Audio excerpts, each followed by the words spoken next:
Hai, selamat datang di video spesial kompilasi 3 bulan Makin Pinter. Yap, sebagai perayaan channel Makin Pinter yang menginjak 3 bulan sejak pertama kali video pertama dirilis. Emang baru sebentar sih, tapi tim Makin Pinter nggak nyangka aja kalau channel ini masih bisa bertahan dan ditonton kalian semua. Semoga channel Makin Pinter masih bisa terus berjalan dan memberikan kalian banyak informasi. Kami juga berterima kasih banget pada kalian semua yang udah ngedukung channel ini. Yuk sekarang kita nonton kompilasi 10 video yang paling banyak ditonton di channel Makin Pinter selama 3 bulan ini.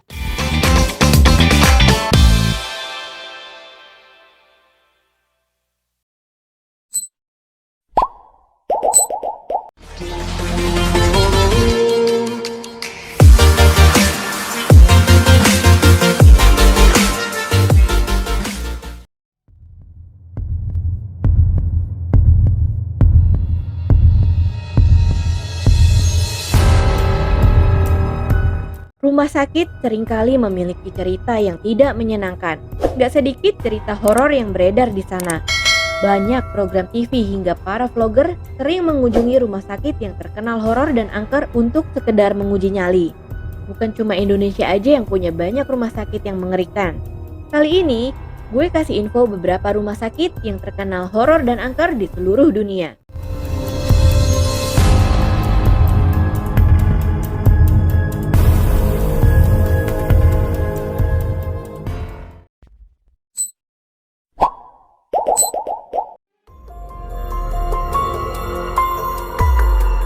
Several, Inggris.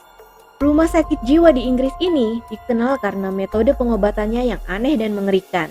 Mereka melakukan lobotomi frontal sampai terapi kejut listrik substansial kepada para pasien yang memiliki penyakit mental. Several dibuka pada tahun 1913 dan ditutup pada tahun 1990-an. Tapi, tempat ini masih suka didatengin sama para pemburu hantu yang ingin menjawab rasa penasaran mereka sama suara menyayat hati yang misterius dan kamar mayatnya yang katanya masih tertinggal alat-alat penyiksanya.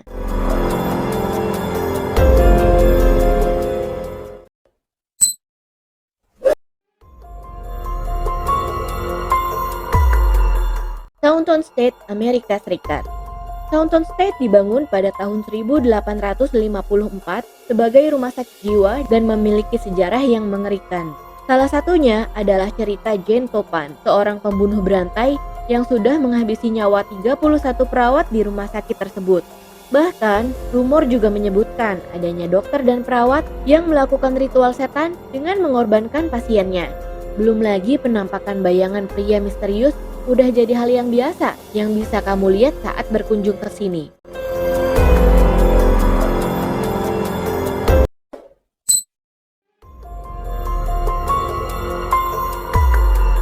Rumah sakit jiwa Gonjam, Korea Selatan memang sudah dikenal angker sejak lama. Pada tahun 1990-an, rumah sakit ini ditutup lantaran insiden yang menggemparkan. Diceritakan bahwa sejumlah pasien dan staf rumah sakit secara misterius tiba-tiba meninggal dunia. Mereka ditemukan tergeletak di atas kasur, meja, dan kursi. Belum dijelaskan secara pasti apa penyebab meninggalnya orang-orang tersebut. Tapi, hal ini meninggalkan energi buruk bagi banyak orang apabila mengingat rumah sakit tersebut.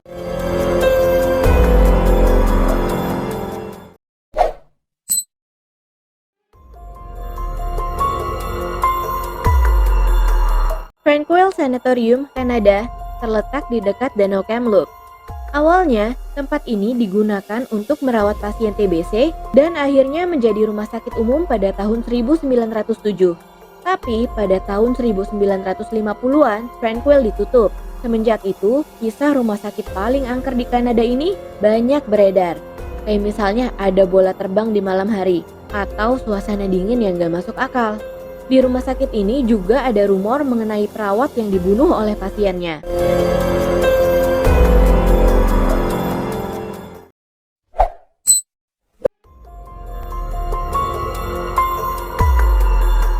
Rumah sakit psikiatri Saiyingpun, Cina. Rumah sakit jiwa ini dibangun pada tahun 1891. Sebelum Perang Dunia Kedua, Saiyingpun awalnya dibangun untuk perumahan perawat. Rumah sakit ini pernah mengalami kebakaran hebat hingga bangunannya rusak parah. Konon, Tentara Jepang menggunakan gedung ini sebagai ruang eksekusi. Bukan tanpa alasan, tempat ini dijuluki sebagai High Street Ghost House karena seringnya terdengar suara wanita menangis dan penampakan-penampakan lainnya. Penampakan yang paling umum adalah hantu tanpa kepala yang berjalan-jalan di lorong dan hantu pria dengan pakaian tradisional Cina yang kerap menampakkan diri hingga terlihat oleh warga setempat.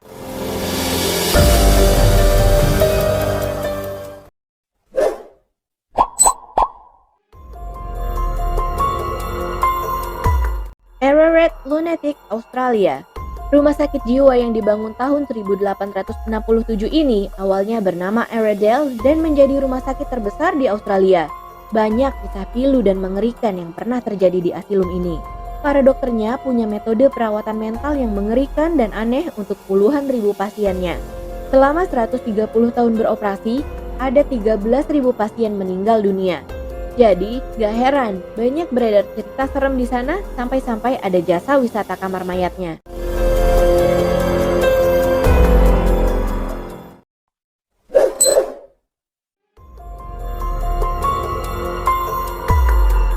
Penhurst State School and Hospital, Pennsylvania, Amerika Serikat.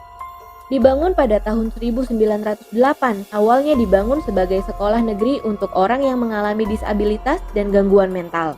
Sekolah ini sangat besar dan mampu menampung hingga lebih dari 10.000 siswa. Tapi, sekolah ini mempunyai reputasi buruk karena banyaknya laporan tindak kelalaian dan pelecehan terhadap para siswanya.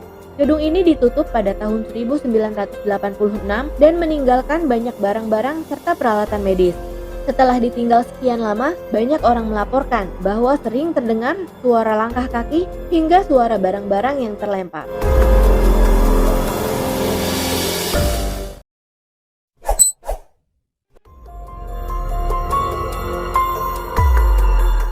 Old Changi Hospital, Singapura. Dibangun pada tahun 1935, rumah sakit ini sudah lama terkenal sebagai tempat paling angker di negara kecil tersebut.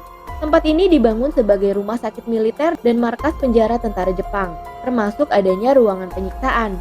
Sejak tahun 1997, rumah sakit horor ini berhenti beroperasi dan ditutup. Banyak pemburu hantu ingin mencoba aktivitas supernatural di sini dan menemukan kejanggalan seperti mendengar suara-suara aneh maupun penampakan misterius. Banyak juga yang merasa mual karena berasa diikutin oleh makhluk gaib.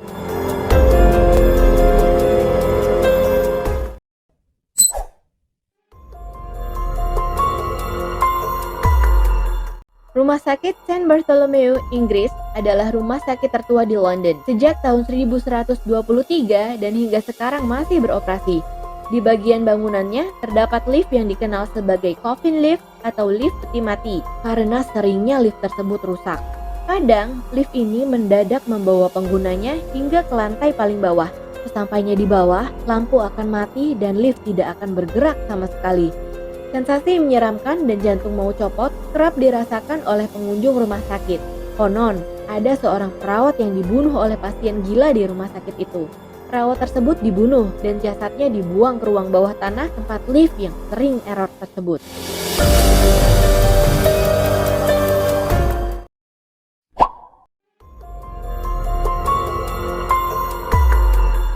Advance Mental, Amerika Serikat.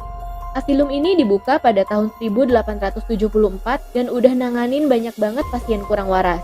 Pada tahun 1950-an, rumah sakit ini merawat lebih dari 1.800 pasien dan menjalankan prosedur lobotomi yang mengerikan.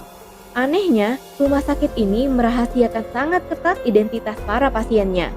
Belum lagi dengan ditemukannya 1.900 mayat di bawah bangunan. Salah satu kisah rumah sakit paling angker ini adalah hilangnya pasien wanita pada tahun 1978 dan ditemukan setahun kemudian di bangsal dengan noda darah di lantai yang masih bisa terlihat sampai saat ini.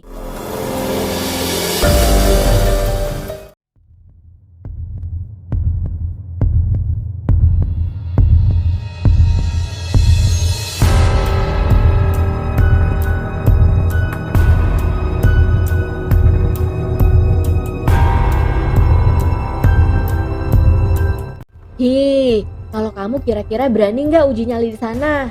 Kalau gue, aduh enggak deh. Skip ya, bye.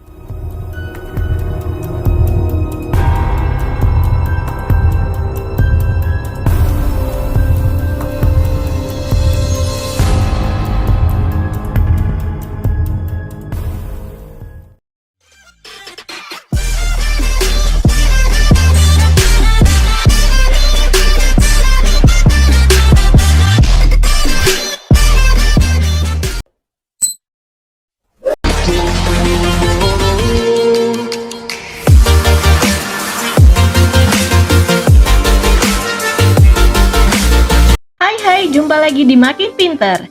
Siapa sih yang gak kenal Kim Kardashian? Cantik, populer, seksi, tajir, dan sensasional. Dan kalau ngomongin Kim, gak jauh-jauh deh dari keluarganya yang fenomenal. Tentunya semua itu juga berkat tangan ibunya, Kris Jenner, yang sekaligus manajer mereka. Sebagai manajer, Kris menetapkan aturan dan standar khusus untuk anak-anaknya yang harus dipatuhin. Kalau kamu mau jadi anaknya Kris, disimak Beb. Tapi sebelum itu, please klik tombol subscribe, like, dan share kita ya untuk ngedukung channel ini. Gak boleh senyum dan ngomong ke paparazzi. Kalau kita misal perhatiin, sekitar tahun 2007-an awal-awal Kim mulai tenar, foto-foto dan video wawancara Kim dengan paparazzi masih kelihatan ramah banget. Sering senyum dan ngejawab pertanyaan dari wartawan. Terus lama-lama senyumnya makin jarang dan berganti jadi muka lempeng sedikit jutek. Nah, ternyata itu ide dari public relation yang sekaligus sahabatnya Kim, namanya Jonathan Cheban, yang nyuruh Kim untuk stay cool ke wartawan tanpa senyum dan ngejawab paparazzi. Dan ini juga berlaku untuk semua anggota keluarga Kardashian Jenner. Cara kayak gini juga dipercaya malah bikin paparazzi makin penasaran sama keluarga mereka dan makin bikin keluarga mereka makin terkenal. Manicure setiap minggu. Beranjak dewasa, Kylie dan Kendall dipaksa untuk manicure setiap minggu yang tidak lain tidak bukan dipaksa oleh ibunya sendiri, Kris Jenner. Kendall pernah bilang begitu di interviewnya di Elle Magazine, kalau setiap minggu orang manicure datang ke rumah mereka. Karena Kris nyuruh anak-anak perempuannya untuk tampil sempurna sampai kuku juga harus kelihatan bagus. Anak kalian gak boleh panggil Kris nenek. Mungkin Kris Jenner ini masuk ke klub oma-oma menolak tua. Biarpun punya banyak cucu, tapi nggak ada satupun cucunya yang boleh manggil dia grandma atau granny. Dia malah minta cucunya buat manggil Lottie.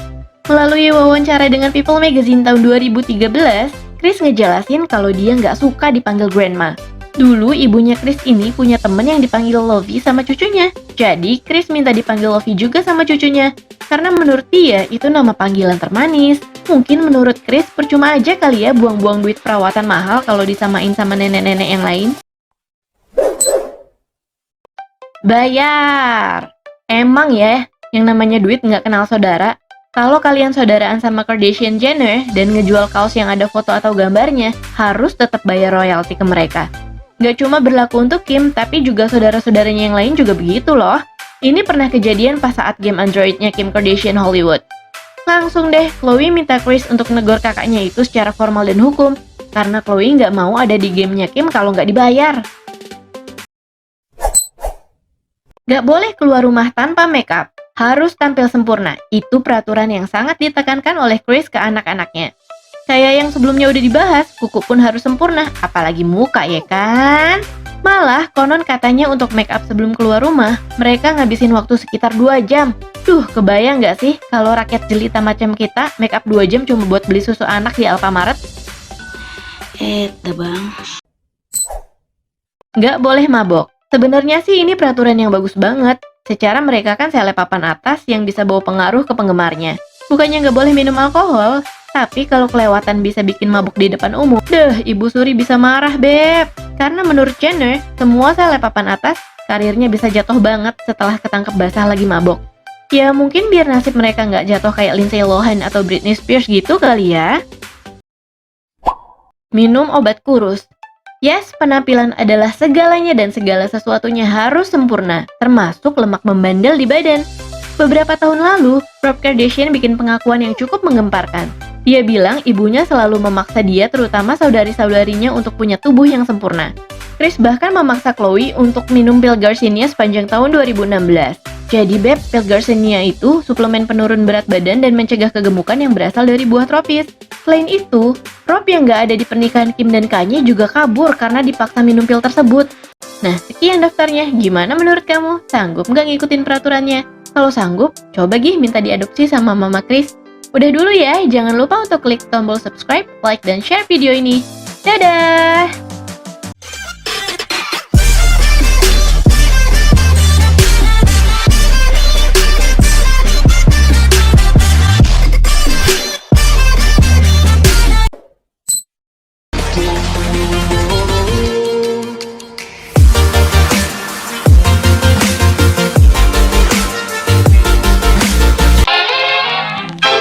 Marilyn Monroe, aktris legendaris yang paling populer di zamannya.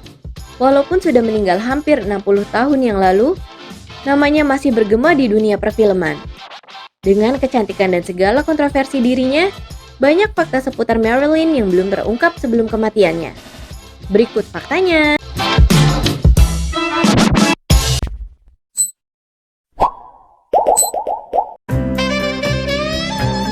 Walaupun kemampuan akting Marilyn Monroe sudah diakui, tapi faktanya dia sama sekali belum pernah masuk nominasi Academy Award. Perempuan seksi ini hanya pernah menang di Golden Globe untuk perannya sebagai Sugar Cane di film Some Like It Hot. Banyak yang beranggapan karena selama ini Marilyn lebih banyak mengambil film dengan karakter sebagai gadis bodoh yang terlalu melekat pada image dirinya.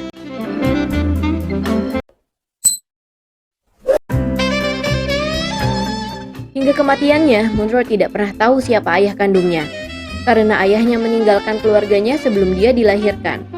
Menurut banyak orang, ada dua kemungkinan siapa ayah biologisnya. Yang pertama adalah Edward Mortensen yang namanya tercantum di akte kelahirannya, dan Stanley Gifford, orang yang bekerja dengan ibunya. Marilyn Monroe mempunyai banyak nama. Dibaptis dengan nama Norma Jane Baker, tetapi di akte kelahirannya namanya adalah Norma Jane Mortensen. Kemudian, saat dia menikah dengan James Doherty, namanya menjadi Norma Jane Doherty. Secara hukum dia tidak pernah mengubah namanya sampai tahun 1956, walaupun 10 tahun sebelumnya dia sudah sangat terkenal. Ketika dia menikah lagi dengan seorang penulis drama Arthur Miller, dia lebih suka dipanggil Marilyn Monroe Miller. Dari kecil sampai beranjak remaja, Marilyn Monroe dikenal sebagai gadis yang gagap. Tapi gagapnya hilang seiring bertambah usianya. Saat dewasa, penyakit gagap tersebut hanya akan muncul ketika dia merasa dalam situasi tertekan. Diamonds are a girl's best friend. Walaupun membintangi film berjudul Diamonds Are a Girl's Best Friend, faktanya Marilyn Monroe tidak banyak memiliki perhiasan mahal. Perempuan pirang ini hanya mempunyai sebuah cincin berlian dan sebuah kalung mutiara pemberian suami keduanya, yaitu Joe DiMaggio.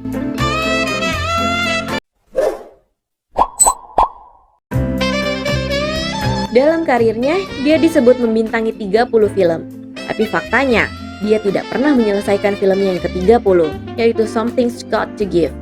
Marilyn dipecat karena tidak datang saat syuting musim panas, walaupun sang sutradara mempekerjakannya kembali sebelum beberapa hari kematiannya.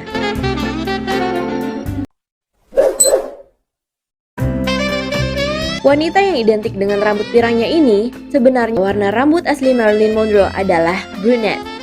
Dia mewarnai rambutnya dengan warna pirang di awal karirnya.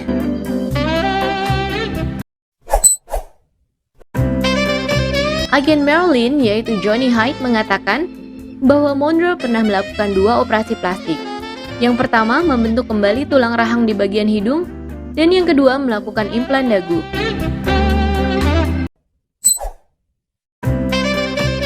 Suaminya yang kedua, Joe DiMaggio, pernah berjanji akan meninggalkan bunga di makamnya setiap minggu apabila Marilyn Monroe meninggal dunia lebih dulu. Hal tersebut ditepati oleh DiMaggio. Ia mengirim bunga di makam Monroe selama kurang lebih 20 tahun. Marilyn Monroe memiliki IQ 168 yang lebih tinggi dari IQ Albert Einstein yang cuma 160. Bahkan hasil tes IQ yang dimiliki oleh Stephen Hawking dan Bill Gates ternyata juga lebih rendah dibandingkan Monroe.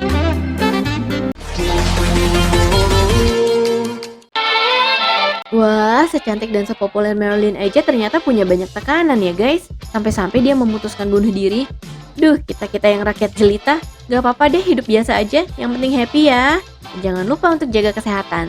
Sampai di video selanjutnya, dadah!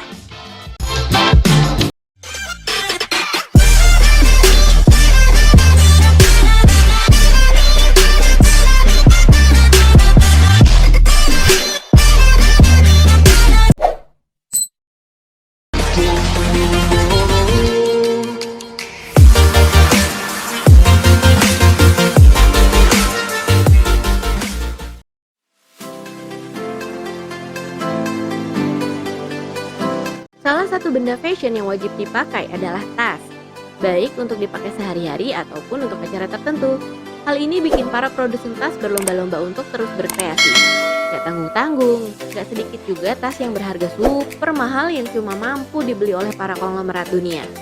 Mau tahu kayak gimana tas paling mahal sedunia? Berikut daftarnya.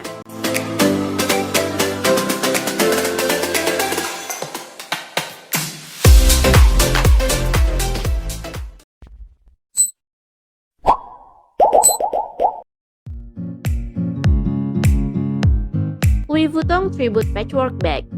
Tas ini dibuat dengan edisi terbatas dan desainnya mengkombinasikan 15 sisa potongan bahan yang berbeda dan ditambal menjadi satu, membuat tas ini menjadi unik dan artistik. Tas patchwork yang seharga $42.000 atau 630 juta rupiah ini cuma dibuat sebanyak 20 tas dan salah satu pemiliknya adalah Beyoncé Knowles.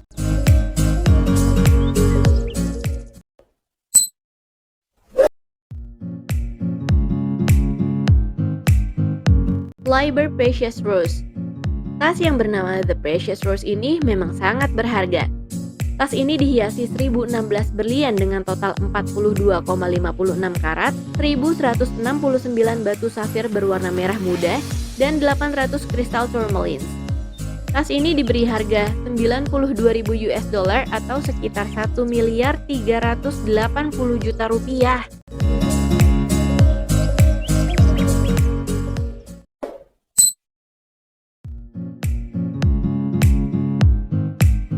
Hermes Made Crocodile Birkin Bag.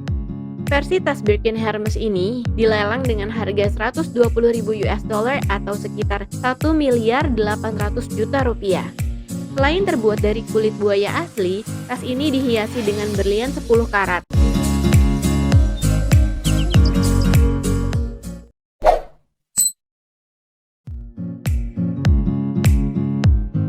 Louis Vuitton Urban Satchel Bag. Ini adalah tas aneh yang dirancang Louis Vuitton karena terbuat dari sampah, kayak bungkus rokok, bungkus permen karet, dan botol air bekas. Harga yang dibanderol untuk timbunan barang bekas ini adalah $150 atau 2.250 juta rupiah, guys.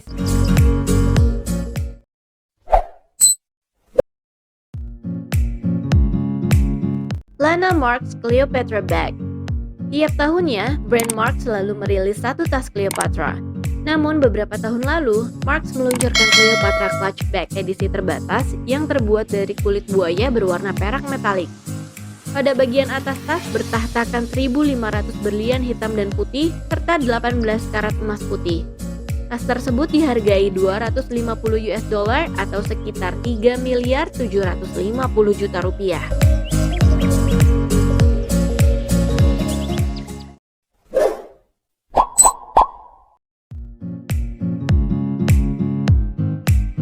Chanel Diamond Forever Classic Bag. Tas keluaran rumah mode Chanel ini diluncurkan pada Desember 2006.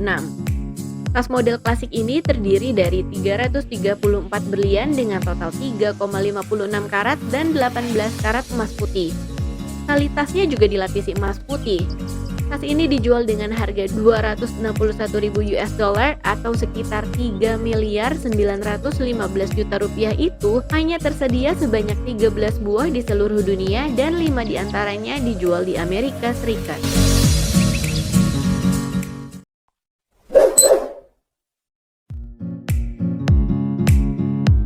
Hermes Birkin Ginza Tanaka.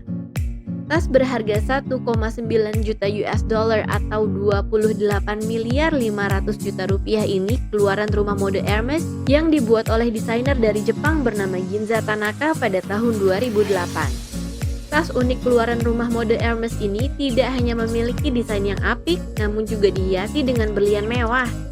Gak tanggung-tanggung, ada 2.000 berlian yang menghiasi tas ini, guys. Selempang tas tali ini bisa dilepas dan dipakai sebagai kalung atau gelang. Di bagian tengah, menempel intan 8 karat yang juga bisa dilepas yang bisa kamu pakai sebagai bros. Gak heran tas ini dibanderol dengan harga yang sangat mahal.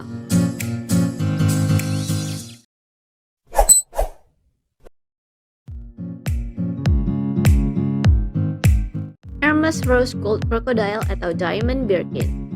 Tas ini ukurannya sangat kecil dan cuma bisa membawa beberapa barang saja. Dibanderol dengan harga 1,9 US dollar atau 28 miliar 500 juta rupiah, tas ini dihiasi dengan 11.000 berlian mahal. Dengan harga yang selangit gitu, nggak heran kalau tas ini cuma ditawarin cuma buat segelintir orang aja.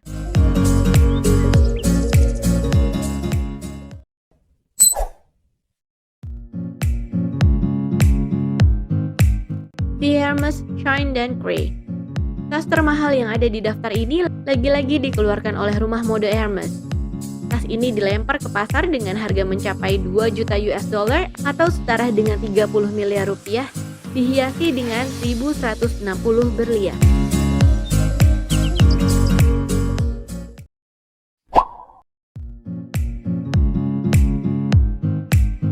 Peringkat pertama ditempati oleh Moawat 1001 Nights Diamond Purse. Gak tanggung-tanggung, kamu harus ngerogoh kocek 3,8 juta US dollar atau 57 miliar rupiah buat beli tas ini. Berlian yang menghiasi tas tersebut terdiri dari 105 berlian berwarna kuning, 56 berlian berwarna pink, dan 4.356 berlian putih. Berat berlian di tas itu seluruhnya adalah 381,92 karat.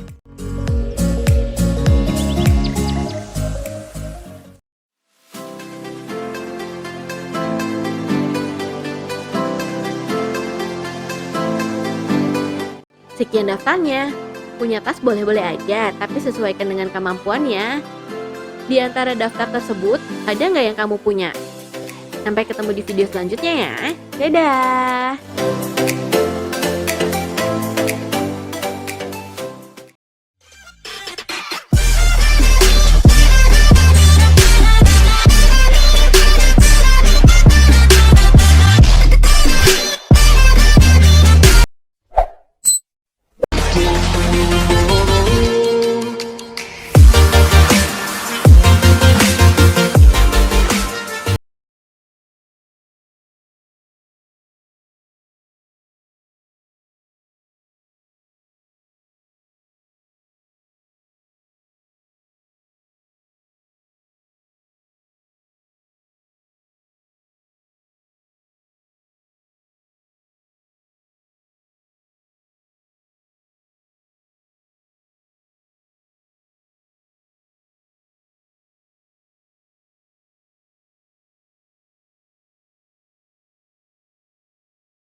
Kosmetik.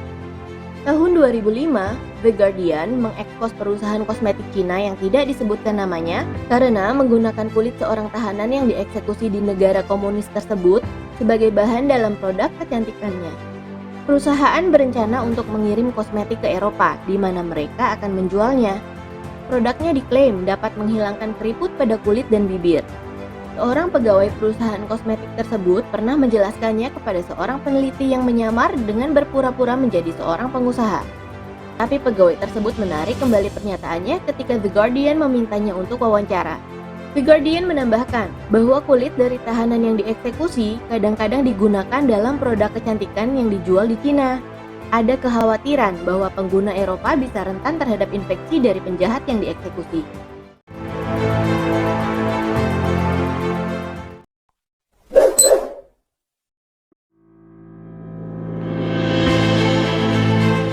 Berlian. Jangan kaget, ada loh bisnis yang menawarkan untuk mengubah jenazah yang telah dikremasi menjadi berlian atau biasa disebut memorial diamonds. Berlian tersebut terbuat dari karbon yang merupakan elemen paling berlimpah di tubuh manusia. Proses pertama dimulai dari kremasi. Tubuh manusia menghasilkan beberapa abu setelah dikremasi.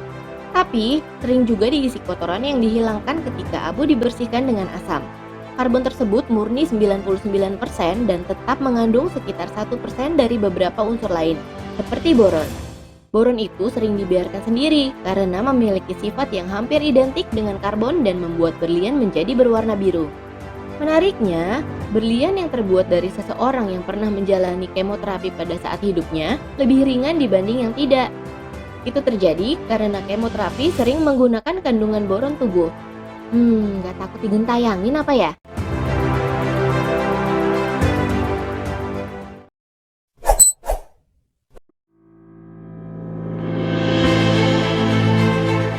Makanan.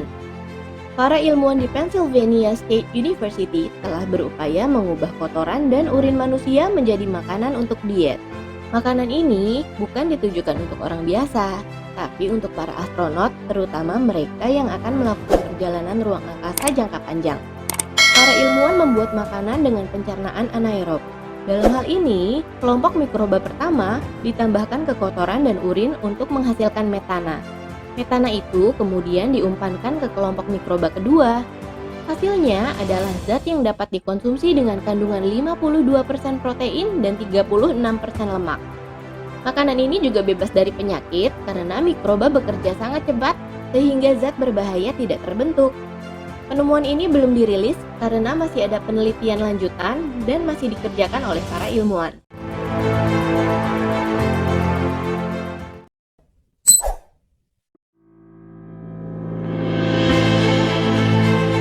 Obat. Di abad ke-16 sampai 18, banyak orang Eropa yang tanpa mereka sadari adalah kanibal karena mereka mengkonsumsi obat-obatan yang terbuat dari tulang, darah, dan lemak manusia, baik yang masih hidup maupun yang sudah mati. Pada saat itu, obat-obatan tersebut dapat dipercaya dapat menyembuhkan berbagai macam penyakit. Misalnya nih, tengkorak digiling jadi bubuk obat buat ngeredain sakit kepala. Terus ada juga usnea, lumut yang sering muncul di tengkorak manusia yang udah dikubur, digunakan untuk menghentikan mimisan dan menyembuhkan epilepsi. Banyak mumi di Mesir yang menjadi korbannya. Tubuh mereka digiling untuk menghasilkan obat yang katanya bisa menyembuhkan pendarahan internal. Selain itu ada juga lemak tubuh yang dioles ke kulit untuk menutupi luka. Ada lagi nih, obat dari darah segar orang hidup juga ditambahkan ke makanan yang dimasak atau diminum agar tetap sehat. Banyak orang miskin yang gak mampu untuk beli darah manusia hidup hadir ke eksekusi publik dengan membawa cangkir untuk mengambil darah segar dari orang yang telah dieksekusi tersebut.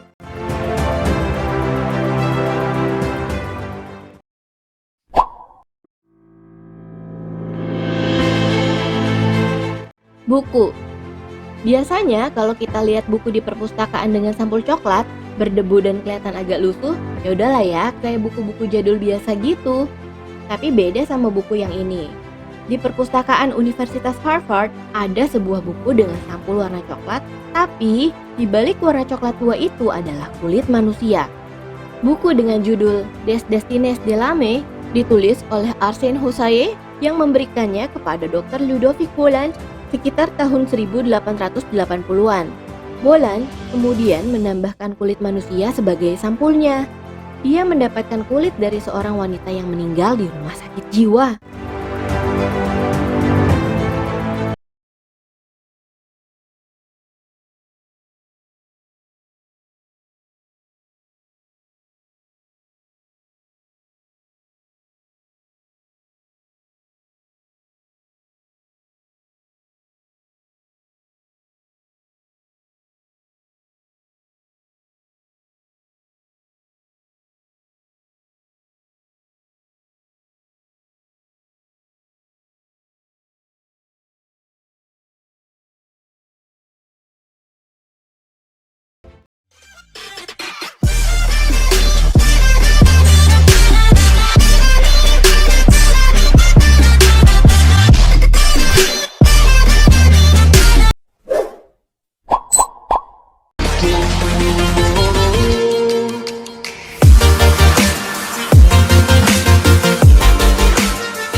Awan mamatus. Awan berbentuk bola kapas yang melayang rendah ini biasanya terjadi lebih rendah dibanding awan cumulonimbus yang sering sekali dianggap sebagai pertanda akan adanya badai mengerikan. Awan mamatus biasanya tersusun dari sekumpulan es, tapi nggak jarang juga ada campuran airnya, yang bisa menyebabkan awan mamatus sering sekali tampak bercahaya.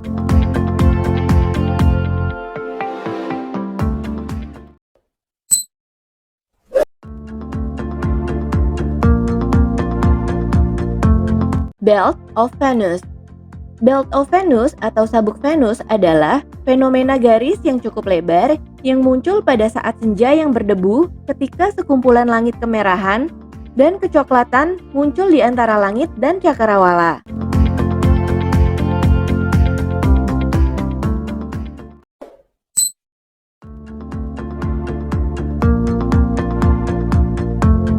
Awan asperitas berbentuk seperti awan kiamat raksasa yang melayang rendah dengan ketebalan luar biasa dan efek cahaya gelap yang dramatis. Awan asperitas sejatinya adalah salah satu fenomena alam langka yang selama berabad-abad tidak memiliki nama. Sampai akhirnya pada tahun 2014, fenomena awan ini mendapatkan nama resminya dalam International Cloud Atlas. Unik sekaligus mengerikan ini terjadi ketika cuaca tertentu membentuk gelombang unik di atmosfer. Kemunculan awan ini juga biasanya diikuti oleh badai petir setelahnya.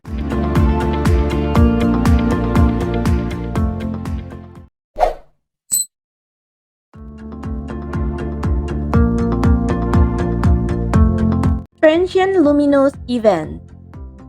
Ini adalah salah satu fenomena alam terlangka, yaitu seberkas cahaya bersinar terang, biasanya sih berwarna biru hingga merah, yang merangkap naik ke atas secara vertikal.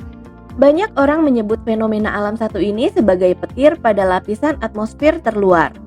Gak sekedar langka, durasi fenomena alam ini juga sering kali terjadi secara singkat, yaitu cuma 2 detik.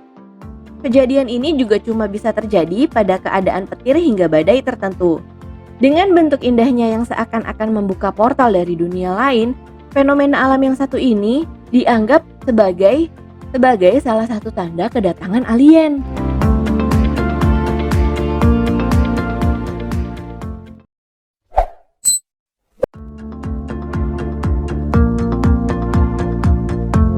Moonbow.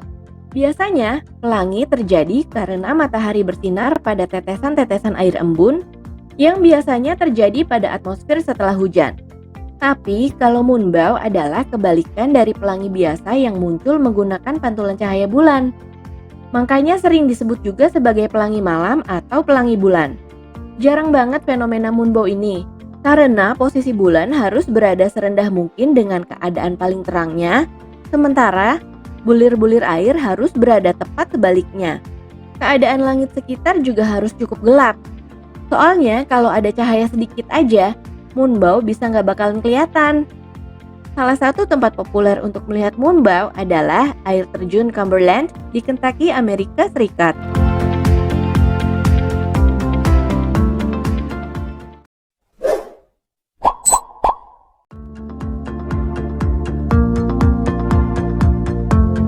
Noctilucent Cloud dikenal juga sebagai awan malam. Fenomena awan noctilucent biasanya hanya muncul selama musim panas dengan keadaan ketika matahari sudah berada di bawah langit, tapi posisi awan masih berada pada cakupan cahaya matahari.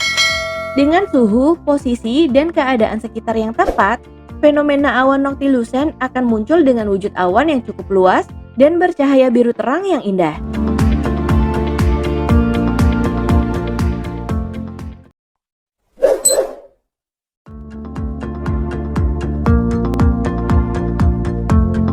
Fireworks atau pusaran api merupakan tornado yang berputar terlalu dekat dengan kebakaran hutan atau pusaran yang terbentuk karena terdapat terlalu banyak panas di area tersebut.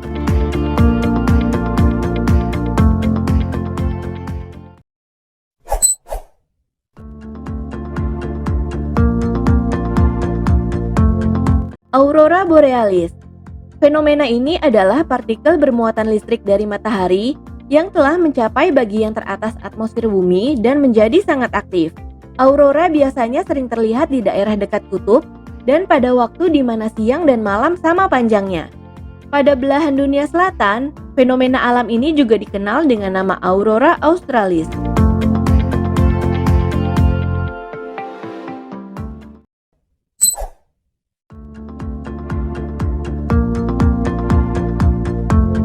Fire rainbow, disebut juga pelangi api. Ini adalah fenomena yang sangat jarang yang cuma muncul pada saat matahari sedang tinggi yang membuat sinarnya melewati awan sirus yang tinggi yang berisi kristal-kristal es.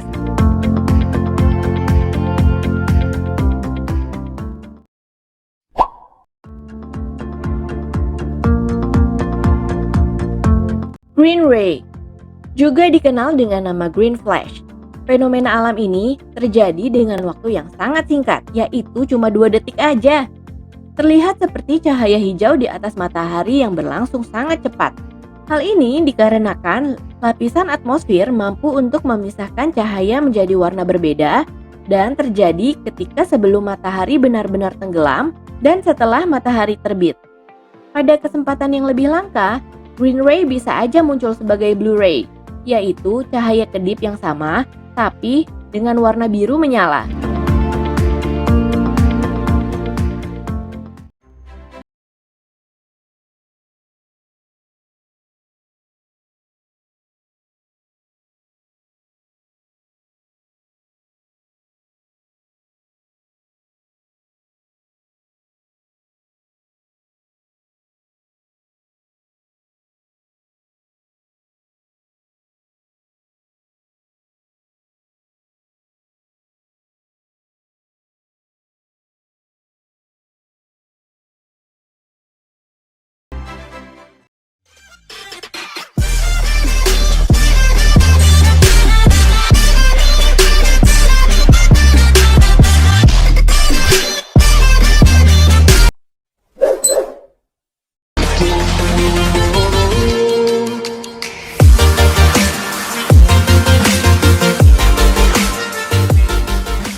Siapa sangka bahwa seorang samurai tidak cuma orang Jepang asli. Terdapat legenda Jepang yang sangat terkenal mengenai seorang samurai berkulit hitam bernama Yasuke. Kisah Yasuke berawal dari zaman di mana Jepang sedang berada di periode Sengoku atau Perang Sipil Jepang, lebih tepatnya pada tahun 1579. Dikisahkan Yasuke dibawa oleh seorang misionaris Jesuit dari Portugis bernama Alessandro Falignano yang bertugas untuk menyebarkan misi agama ke negara-negara Hindia termasuk di Jepang. Nama asli Afrikanya tidak diketahui, tetapi Daimyo Nobunaga memanggilnya sebagai Yasuke. Kemungkinan besar orang Jepang kesulitan dalam mengucapkan Yesuit hingga menjadi Yasuke. Konon, Yasuke berasal dari negara Mozambik, karena pada era tersebut, budak kulit hitam yang dibawa oleh kapal Portugis hampir semuanya berasal dari Mozambik. Tapi, ada dugaan lain kalau Yasuke ini sebenarnya adalah Dinka, suku dari Sudan Selatan. Dugaan tersebut berasal dari ciri tubuh Yasuke yang sesuai dengan para Dinka. Memiliki postur tubuh yang lebih tinggi dengan warna kulit yang lebih legam dibandingkan dengan beberapa suku di Afrika. Setelah 2 tahun mendarat di Jepang, yaitu tahun 1581, misionaris mengajak Yasuke turut serta ke pusat kota. Tentu saja, dengan penampilan fisik yang perbedaannya sangat mencolok dengan warga lokal, membuat Yasuke menjadi pusat perhatian. Yasuke saat itu berusia sekitar 24 hingga 25 tahun dengan tinggi 188 cm dan warna kulit yang digambarkan seperti kayu atau arang. Desas-desus mengenai Yasuke bahkan terdengar ke telinga Obu Nobunaga, penguasa legendaris Jepang yang sangat berkuasa pada masa tersebut. Ia bahkan memerintahkan para pengawalnya untuk membawa Yasuke ke hadapannya. Awalnya, Nobunaga sangat yakin bahwa warna kulitnya dilapisi oleh tinta hitam. Ia pun mengerahkan para pelayannya untuk menelanjangi dan menggosok tubuhnya. Tak kunjung berubah, ia baru yakin dengan warna kulit aslinya. Setelah itu, Daimyo ini juga kagum dengan kekuatan dan postur tubuh Yasuke yang ia gambarkan setara dengan kekuatan 10 orang. Tak berselang lama kemudian, Yasuke bekerja pada Obu Nobunaga. Dalam waktu kurang dari 1 tahun, Yasuke naik pangkat dan bergabung dengan kelas prajurit Jepang, yaitu samurai. Ia diberi rumah, pedang, ditugasi sebagai pembawa senjata, serta diperbolehkan makan bersama Nobunaga yang hanya beberapa samurai tertentu yang bisa memperoleh hak tersebut. Konon, ia senang berbincang dan berdiskusi dengan Yasuke. Banyak yang meyakini bahwa 2 tahun pertama Yasuke berada di Jepang dan menjadi pelayan misionaris membuatnya fasih berbahasa Jepang. Ia juga diyakini sebagai satu-satunya orang asing yang dipercaya oleh penguasa Jepang tersebut.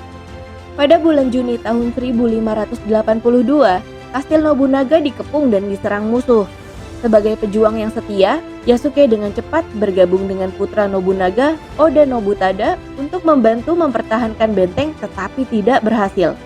Kekalahan pun tak terelakkan. Benteng itu akhirnya hancur dan dikuasai oleh musuh.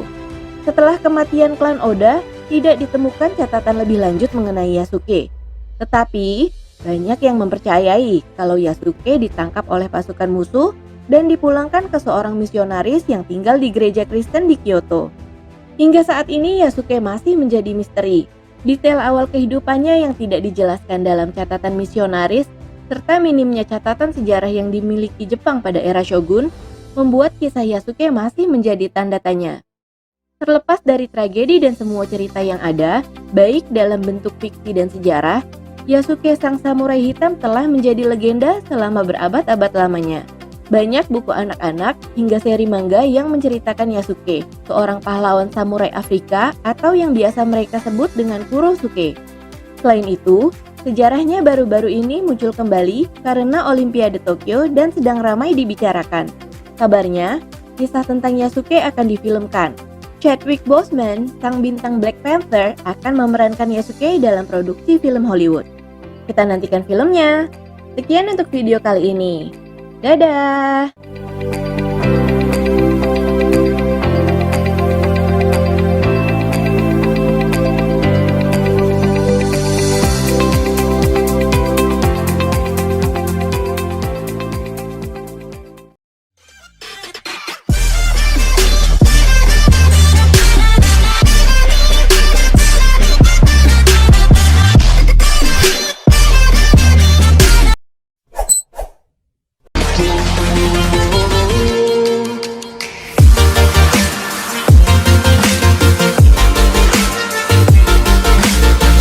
Hai semua, selamat datang di channel Makin Pintar.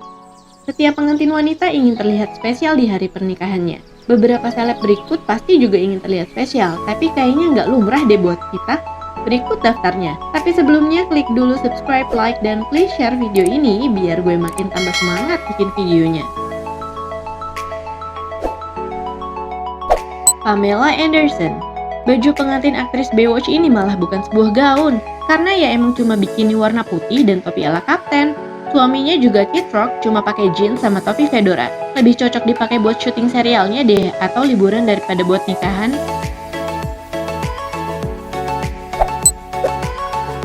Celine Dion. Terinspirasi dari Marie Antoinette, 1994, terbuat dari satin dan memiliki ekor gaun sepanjang lebih dari 6 meter, belum cukup buat penyanyi bersuara tinggi ini. Celine juga memakai mahkota yang dijahit ke rambutnya yang memiliki berat lebih dari 3 kg. Duh, abis resepsi, gak kelayangan apa neng?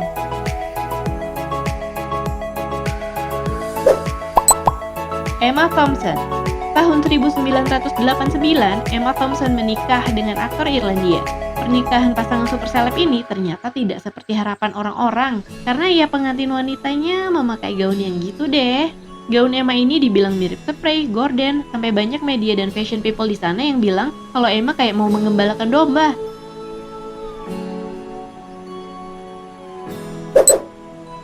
Katie Price.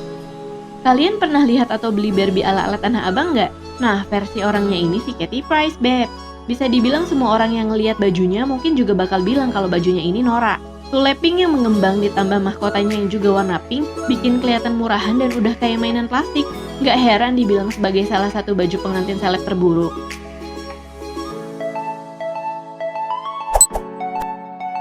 Mariah Carey. Tahun 1993, Mariah Carey menikahi bos besar Columbia Records, Tommy Mottola. Dia memakai baju pengantin berbahan satin yang sangat megar dan menggelembung termasuk lengan bajunya. Bahkan untuk tahun segitu pun, baju Mariah termasuk ketinggalan zaman, padahal harganya $250.000, nilai yang sangat mahal pada zamannya. Gwen Stefani terkenal dengan fashionnya yang modis dan nyentrik. Nah, keunikan seleranya juga sampai ke baju pengantinnya, Beb. Gwen memakai gaun pink ombre yang putih di atas dan makin pink ke bawah. Bukannya kelihatan artistik, gaun Gwen malah dibilang kayak abis ketumpahan sirup. Kasihan.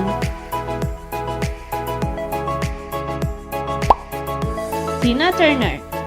Penyanyi legendaris Tina Turner menikah dengan Erwin Bach di usianya yang ke-73. Karena memang bukan pernikahan yang pertama, jadi katanya nggak bisa pakai gaun warna putih, Beb. Tapi ya nggak mesti hitam sama hijau juga kali. Bukan kayak mau nikah, tapi banyak yang berpendapat malah kayak buat acara Halloween. Ternyata terkenal dan punya banyak duit bukan berarti bisa memilih dan memakai gaun pengantin yang cakep ya, Beb. Kalau menurut kamu nih, kira-kira di Indonesia siapa ya yang selebnya baju pengantinnya anti mainstream? Ketik di komen ya. Jangan lupa juga buat klik tombol like dan subscribe-nya. Bye!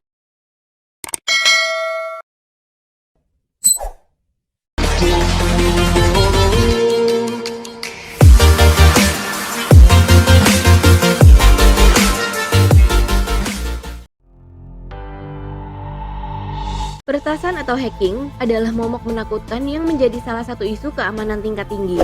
Beberapa kejadiannya benar-benar menimbulkan efek yang berbahaya dan merugikan korbannya. Walaupun dianggap sebagai ancaman, ada aja hacker di luar sana yang ngehack cuma buat bercandaan, gabut atau cuma buat lucu-lucuan aja. Berikut daftar hacking konyol yang pernah ada.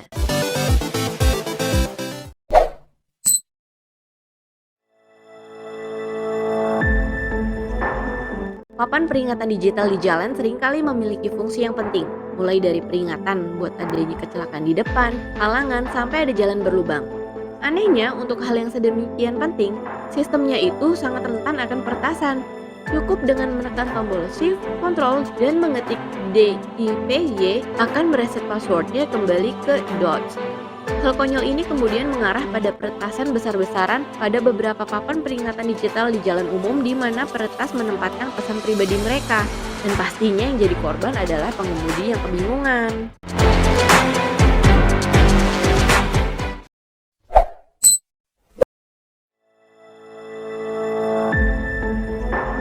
Walaupun udah banyak orang yang terbiasa dengan hal-hal dan kebijakan nyeleneh dan aneh dari Donald Trump, ada aja hal yang konyol dari akun Twitternya. Tahun 2013, akun Twitter Trump diretas oleh hacker yang nggak dikenal. Pastinya akun tersebut dipenuhi oleh postingan dari hackernya sendiri. Postingan yang paling konyol adalah ketika salah satu tweet Donald yang memposting salah satu lagu rap Lil Wayne. 3 jam kemudian, Trump kembali mendapatkan kendali pada akunnya dan berusaha mencari hacker akunnya. Waduh, diapain tuh?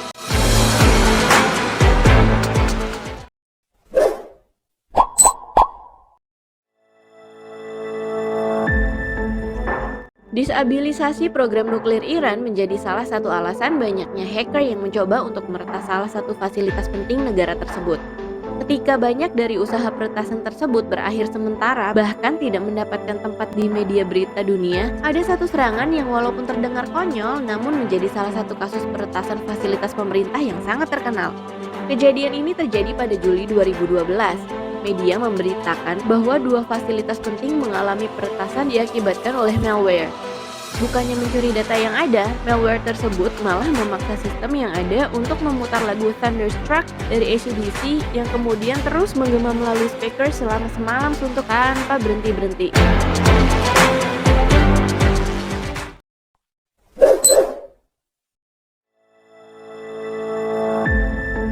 Pada tahun 2013, Vogue juga dihack dengan konyolnya.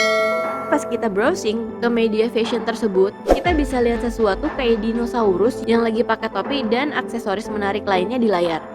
Gak jelas juga sih siapa yang hacking. Kalau beberapa orang ngira sih itu adalah perbuatan salah satu karyawannya sendiri.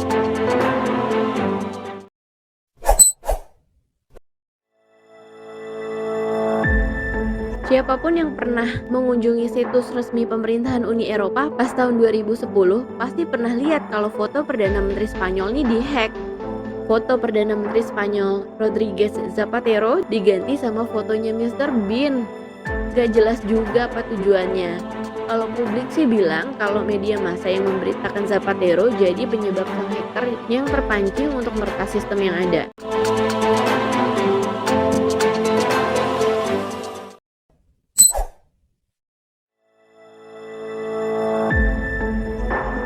Agen rahasia dari Inggris, MI6, tahun 2011 pernah ngehack salah satu majalah online Al-Qaeda. Artikel cara merakit bom pipa diganti jadi cara membuat cupcake yang menampilkan resep cupcake terbaik di Amerika Serikat versi Ellen DeGeneres.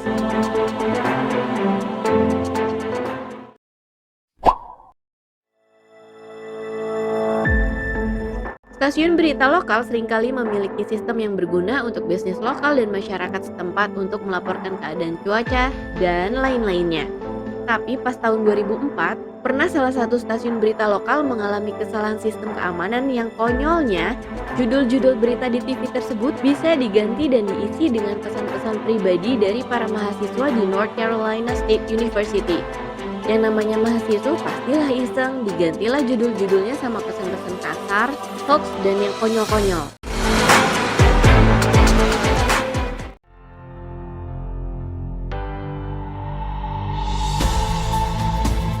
Nah, itu dia infonya. Gimana guys? Ada yang pernah ngehack website terkenal juga nggak?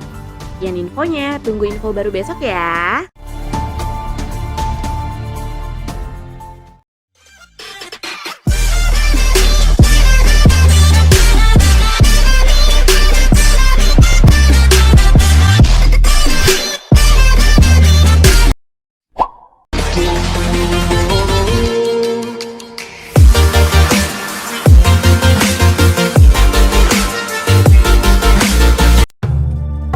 Ketemu lagi di channel Makin Pinter.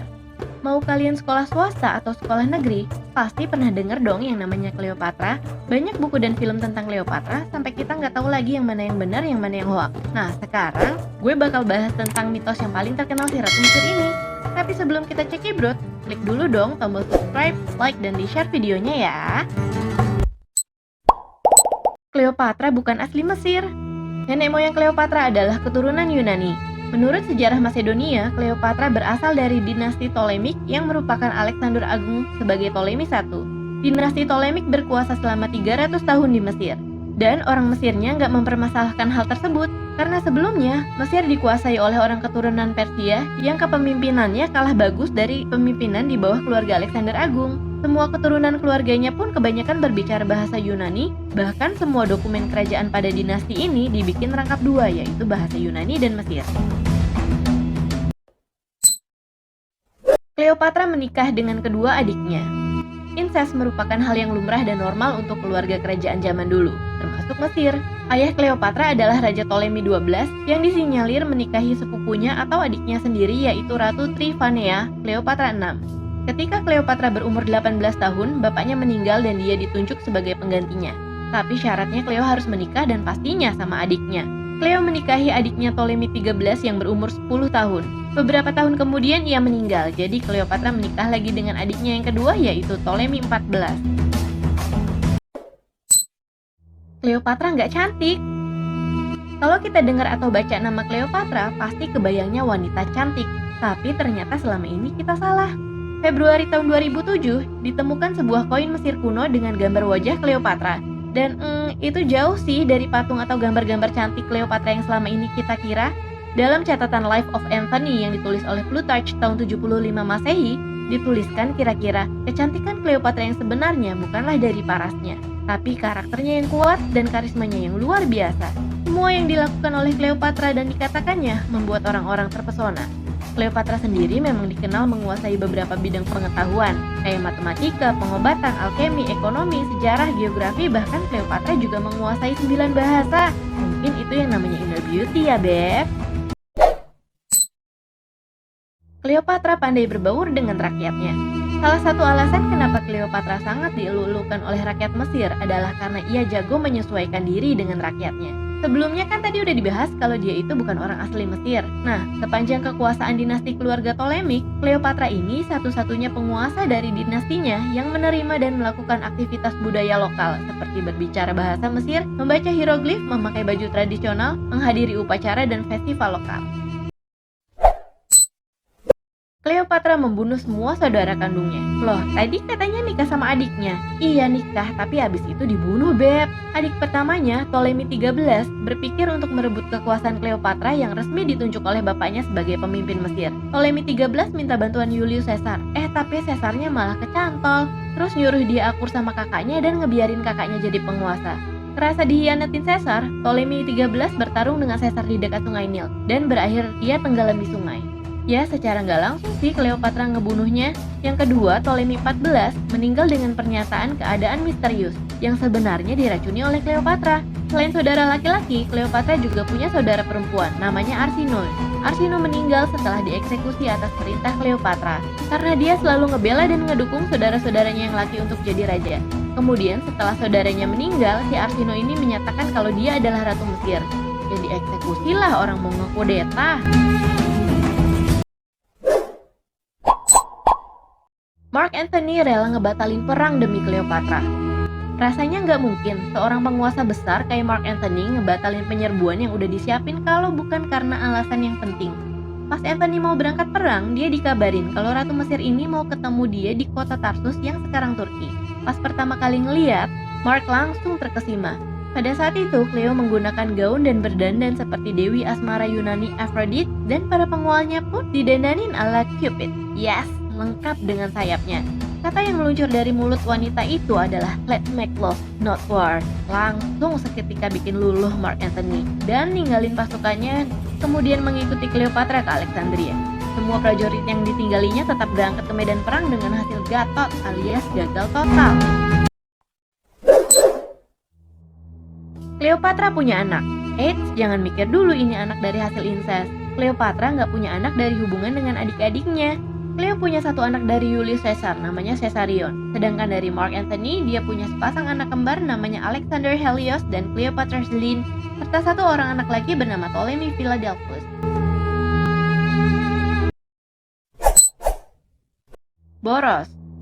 Sedari dulu kayaknya udah wajar ya kalau orang kaya suka ngambur-ngamburin duit. 50% dari pendapatan kerajaan Mesir dipakai oleh Cleopatra untuk kecantikan dan barang-barang mewah. Bukan cuma buat dirinya sendiri, ratu ini juga ngabisin uang kerajaan untuk program mensejahterakan rakyatnya yang membuat Mesir, terutama kota Alexandria, jadi tempat yang paling sejahtera dan berkuasa pada zamannya.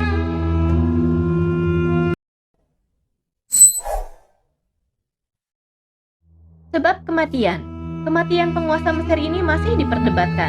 Mitos yang beredar adalah Cleopatra mati digigit ular. Diceritakan pada saat itu, Mesir didesak terus oleh pasukan Roma yang dipimpin oleh Octavian.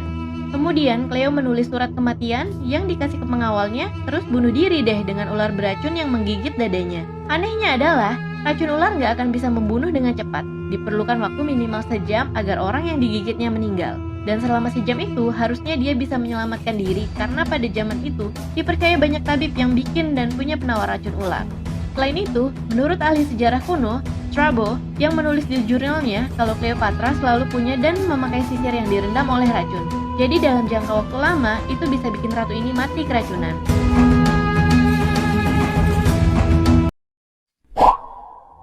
Punya pabrik parfum. Reruntuhan pabrik parfum Cleopatra ditemukan di dekat Ain Gedi yang terletak di Laut Mati. Tempat itu juga digunakan sebagai salon kecantikan dan spa. Dia juga merangkum semua racikan seluruh parfumnya dalam satu buku bernama Gymnasiarum Libri. Sayangnya, buku itu ikut hilang pada saat kebakaran besar di perpustakaan Alexandria. Jadi Beb, fakta mana nih yang bikin kalian kaget? Coba ketik di komen ya.